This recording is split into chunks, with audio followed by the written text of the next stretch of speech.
Bon, petite modif à nouveau, petite améliorations esthétiques. Ceci.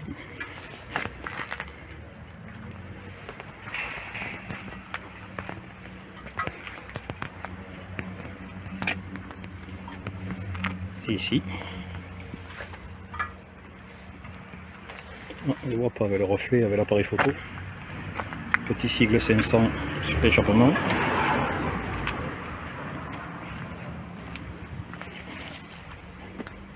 Et ici aussi, petite évocation chromée aventure, même si c'est pas ce qu'on appelle une moto aventure. Ça n'empêche, ça a deux roues, des pneus à pavé, un grand guidon, des grands débattements de suspension. Voilà, c'était la petite vidéo d'aujourd'hui.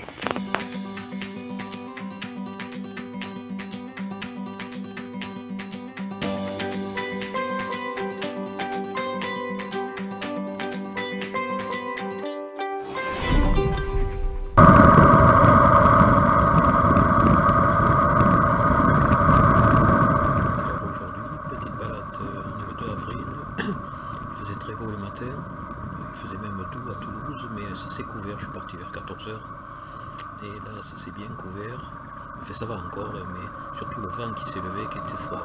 Le thermomètre que vous voyez, il affiche 19-20, mais c'était pas la température ressentie. Je me suis arrêté là, dans 2-3 minutes je vais m'arrêter pour un beau point de vue, et j'avais les gants d'été perforés, je les ai mis dans le top 15 et j'ai sorti les gants d'hiver, les Ixon, on va dire les mi-saison, avec un petit peu de poignée chauffante, c'était génial.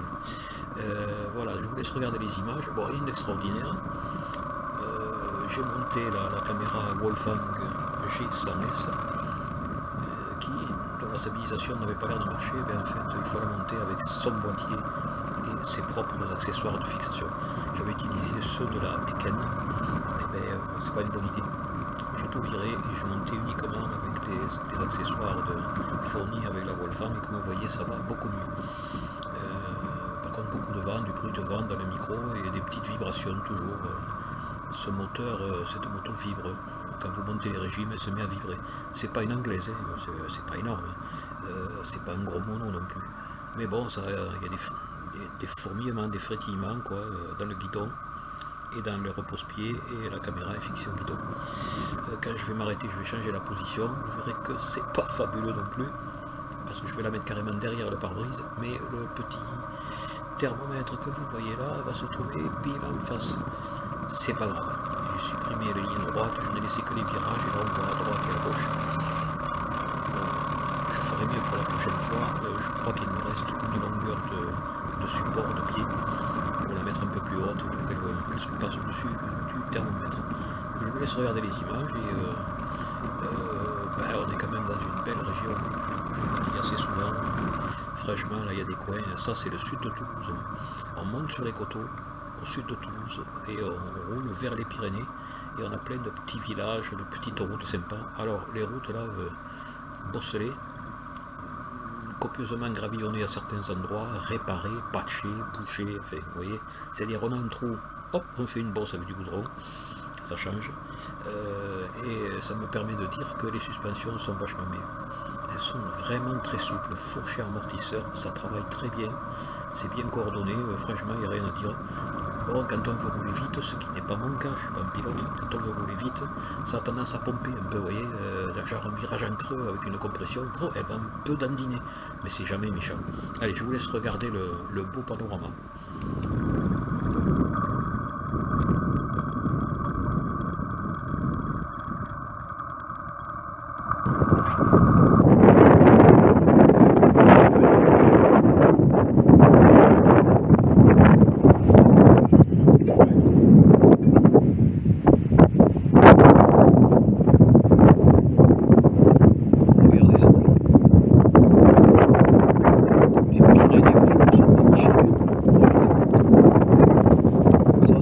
Quelques kilomètres au sud de Toulouse, sur les hauteurs de Naï, Calmont et tout ça. Toulouse est là-bas, tout à fait au fond. C'est couvert, vous voyez, alors qu'ici, regardez. Je vous mets un peu.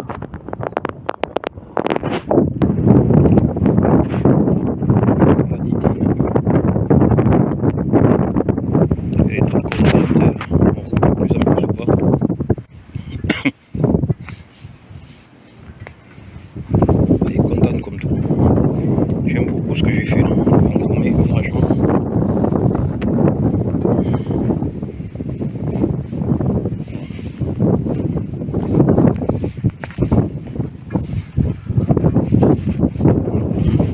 Petit cycle 500, je savais pas où le mettre, mais finalement, parce que là-dessus, ça n'accroche pas, rien à faire.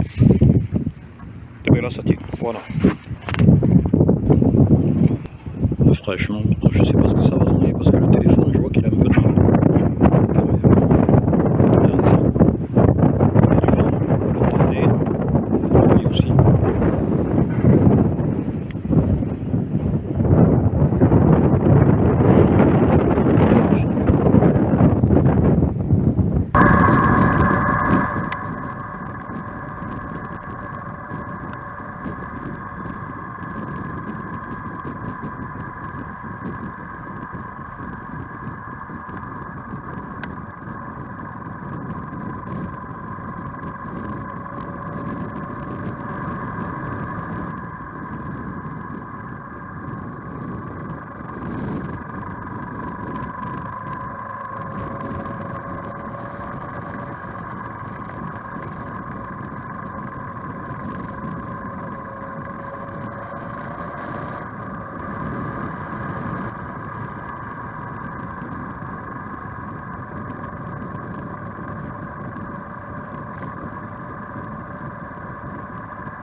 Oui, vous voyez, là, il y a, dans certains virages, vous le voyez, il y a les patchs de goudron, ils ont encore du gravillon dessus.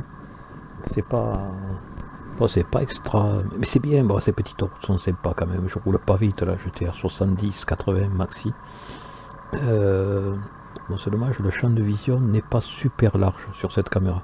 La Eken prenait plus large. Je sais plus combien de degrés, enfin bref, c'est moins large que l'autre, que l'ancienne caméra. Mais l'ancienne caméra, elle en peut plus, hein. Le boîtier est pété, enfin bref, il n'y a plus de stabilisation, il n'y a plus rien, donc la Wolfgang fait l'affaire.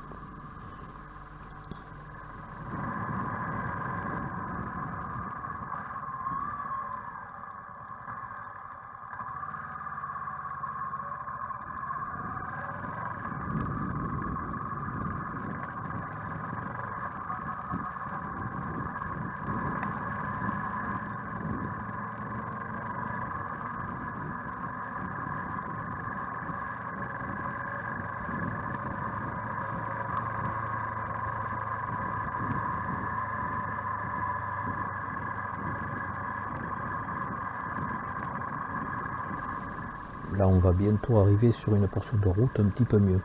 Mais j'ai quand même laissé ces extraits, puisque en fait, on fait du saut de colline. On monte, on redescend de l'autre côté, arrivé en bas, on remonte. Vous avez compris le principe, vous le voyez à l'image.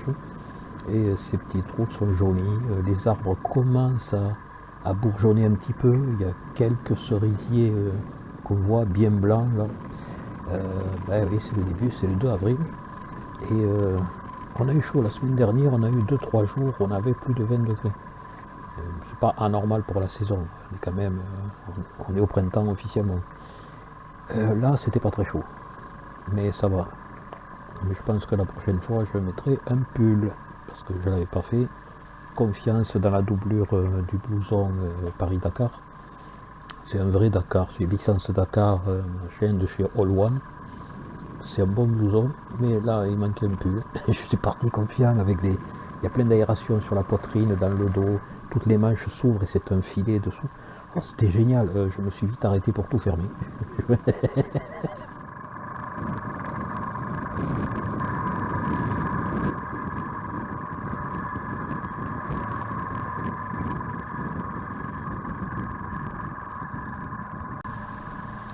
Pour ce qui est de la moto, parce que c'est peut-être ça qui vous intéresse le plus, comment elle marche, comment elle fait, etc. Bon, je me régale. Ceux qui connaissent, qui ont déjà regardé ma chaîne, ils savent que je changeais tous les ans.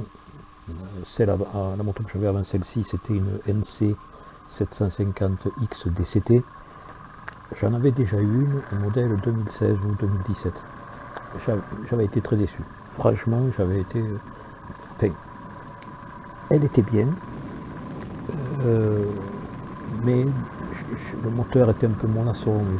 Et là, quand j'ai acheté le modèle 2023, enfin 2022, mais c'était en décembre 2022, mais c'était modèle 2023, ils faisaient 8 chevaux de plus, la boîte revue, etc. etc. J'étais très excité à l'idée de retrouver le plaisir que j'avais. Eh bien, pas du tout. La NC 2022-2023, ils l'ont rabaissé, ça c'est bien, je touchais les pieds par terre. Par contre, ça veut dire qu'ils l'ont rabaissé en raccourcissant les suspensions. Et il n'y avait pas beaucoup de débattement et c'était dur, surtout derrière. On avait beau assouplir. Si on assouplissait ne serait-ce que d'un crâne et le talonnait, en descendant, les gendarmes couchaient, les ralentisseurs. Descendant en première, tout doucement, et paf. Donc on était obligé, je l'ai remise au réglage d'origine, qui était inconfortable. Et puis j'en avais marre, j'ai fait 4500 km avec, je change pas. Et puis je suis allé chez le concessionnaire, comme vous verrez à la fin de la vidéo, je m'arrête chez le concessionnaire pour boire un petit café, discuter le coup, voir les nouveautés. Je suis allé voir la nouvelle, la GSX 8R. C'est pas mon genre, c'est une moto sportive, carénée, tout ça, mais elle est jolie comme tout, franchement. Et je suis allé voir aussi le petit 500 Hornet. Il est tout mignon. Tous mes potes ont acheté le 7,5 Hornet. Bon, moi, j'ai pas besoin de 92 chevaux, j'ai plus l'âge. Mais le petit Hornet, il est sympa aussi. Par contre, il n'a pas le côté sympa de la Scrambler. C'est-à-dire, quand je suis arrivé, elle était dehors, la même, en bleu. Et je l'ai trouvée jolie de suite. Bon, ça, c'est question de goût personnel. L'échappement est un peu volumineux, mais le son n'est pas dégueulasse. Et vous voyez, on l'entend pas, le moteur, il fait pas de bruit. À Toulouse, c'est bien en agglomération ou autre, parce que maintenant, ils font de la chasse au bruit. Les pots full barouf qu'on voit au circuit Candy là, le week-end, un jour ou l'autre, ils reviennent avec le silencieux d'origine, parce qu'ils ont pris un manche, ils n'ont pas rigolé. Alors j'aimerais bien mettre un pot qui pète un petit peu plus, tout en restant homologué. Enfin, tous les pots homologués font à peine plus de bruit que celui d'origine. Ça vaut au minimum 600 € pour un aro. Ça fait quand même une grosse douille. Et j'ai regardé aussi chez Moriwaki, au Japon, là, chez WeBike. Ils font les pots Moriwaki. Alors il y en a une douzaine. Il y en a des chouettes, il y a même des sorties en bas, basse, mégaphone et tout. Il n'y en a pas un homologué. Les prix démarrent à 600 €.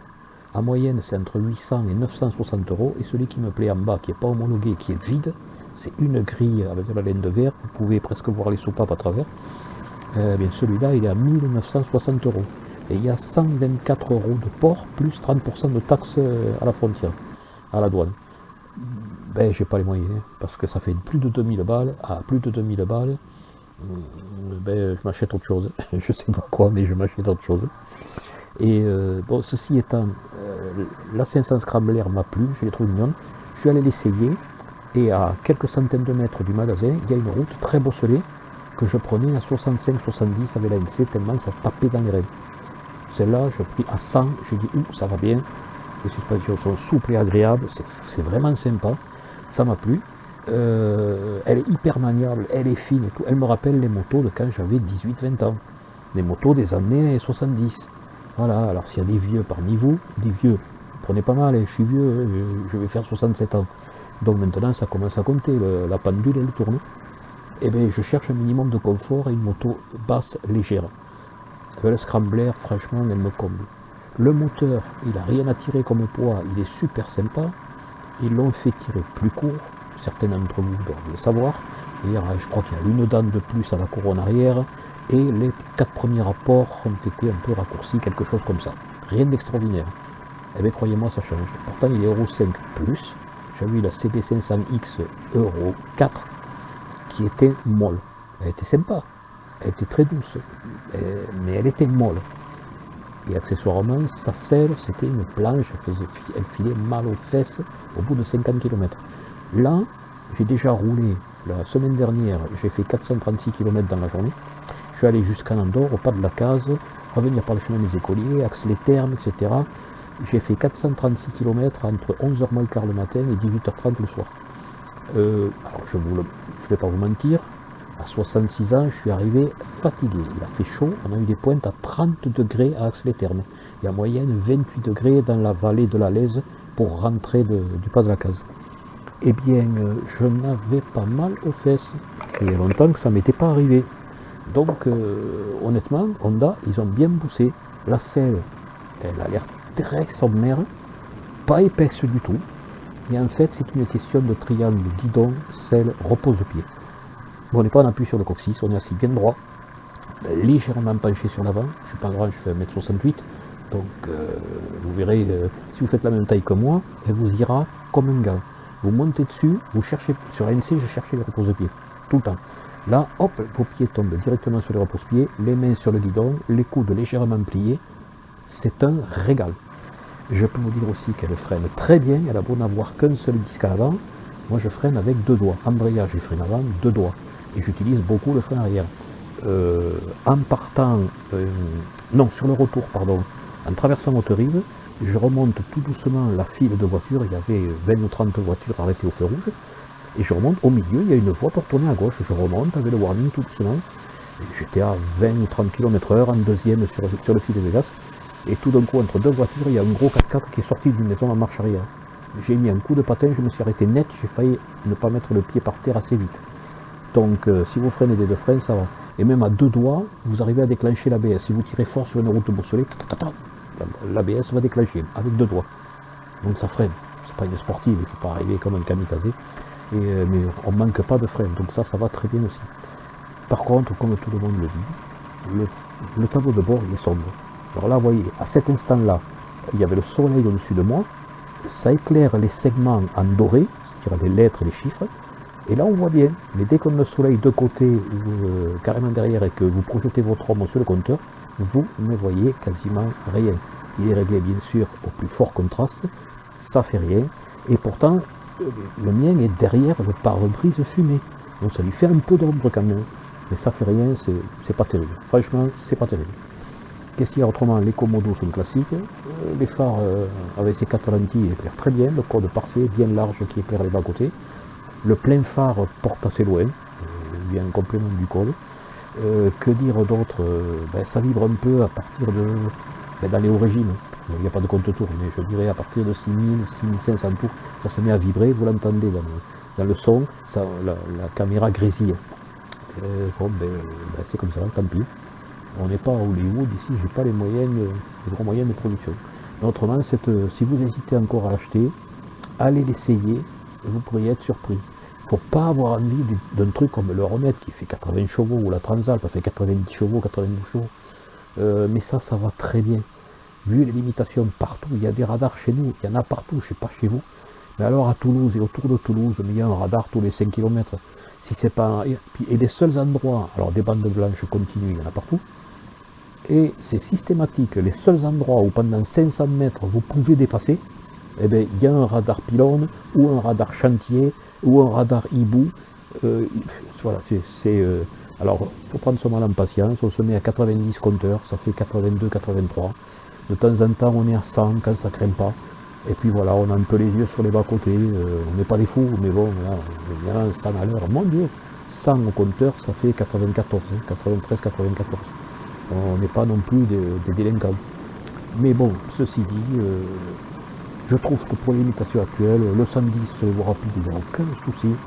J'ai même fait quelques petits bouts d'autoroute, on se cale à 130, elle y va, il n'y a aucun problème. Et puis toujours, on consomme environ 3 litres au 100, je ne suis pas un violent, je ne tire pas les tours, je reste dans le gras du régime, entre 3000 et 6000, et je suis à 3 litres, 3 litres 1. Donc voilà, avec du E10. Bon, je vais vous laisser parce que là, vous voyez, on rentre dans la ville de Saverdun. Pour ceux qui ne connaissent pas, je me rends chez Doumenc Moto, que vous pouvez trouver sur internet, Doumenc Moto, vous allez voir l'enseigne. Et il est concessionnaire Honda et Suzuki depuis 30 ans, je crois, plus de 30 ans. C'est un vieux de la vieille, un gars super sympa, on a à peu près le même âge. Il connaît parfaitement son boulot, il est entouré d'une équipe de mécanos, de préparateurs, je les connais personnellement maintenant, on a fini par sympathiser, par manger ensemble des fois le week-end et tout. C'est des gars adorables, sérieux. Je ne peux que vous recommander cet établissement. Je ne suis pas payé pour le faire. Je n'ai pas des prix sur les motos. Bon, j'ai toujours des petits cadeaux parce que franchement, il y a le geste commercial, il sait faire. Mais voilà, je ne suis pas sponsorisé. Et vous le voyez, voilà, d'où mes motos, franchement, si vous êtes dans le coin, si vous êtes à moins de 100 km, allez le voir. Je vous laisse, je vous souhaite une bonne fin de visionnage, et puis à la prochaine vidéo. Ciao.